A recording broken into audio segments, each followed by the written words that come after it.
Viva! Neste exercício perguntam-nos qual é o significado da constante proporcionalidade.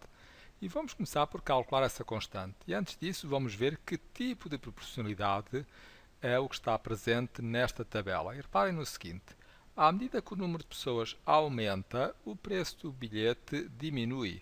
Sendo assim, é uma proporcionalidade inversa. Vou pôr aqui proporcionalidade inversa, uma vez que quando um aumenta, o outro diminui, e isto significa que é a inversa. Já que a direta, os dois teriam que aumentar ou os dois teriam que baixar. Agora que sabemos que é a proporcionalidade inversa, vamos calcular o valor da constante. E no caso da proporcionalidade inversa, o valor da constante é facilmente encontrado fazendo y vezes x. E sendo assim, vou optar já aqui por este y, 240 vezes 1, logo 240. Eu já sei que a constante é 240.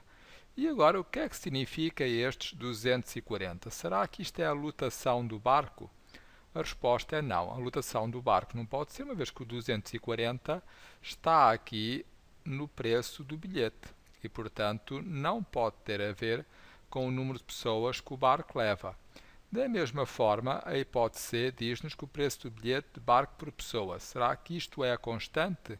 E a resposta também é não, uma vez que pela tabela conseguimos ver o seguinte, que se for uma pessoa, essa pessoa paga 240 euros. Mas se forem duas pessoas, cada uma paga então 120. E se forem três, cada uma paga 80. E por aqui podemos ver então que o preço do barco é sempre o mesmo, uma vez que, à medida que o número de pessoas aumenta, o preço que cada pessoa paga vai diminuindo, ou seja, o preço para viajar naquele barco é constante e, por isso, esta constante que está aqui, 240, representa o preço de aluguer de um barco.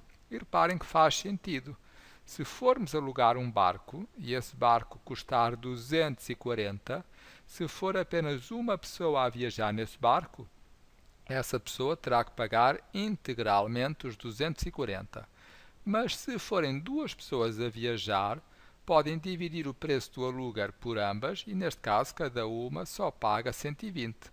E assim por diante. Se forem três pessoas, como o preço do aluguer do barco é 240 e é fixo, independentemente do número de pessoas, então estas três pessoas, cada uma vai pagar 80, uma vez que 80 vezes 3 dá 240. Logo, a resposta aqui, por ser a única que faz sentido, é esta opção B.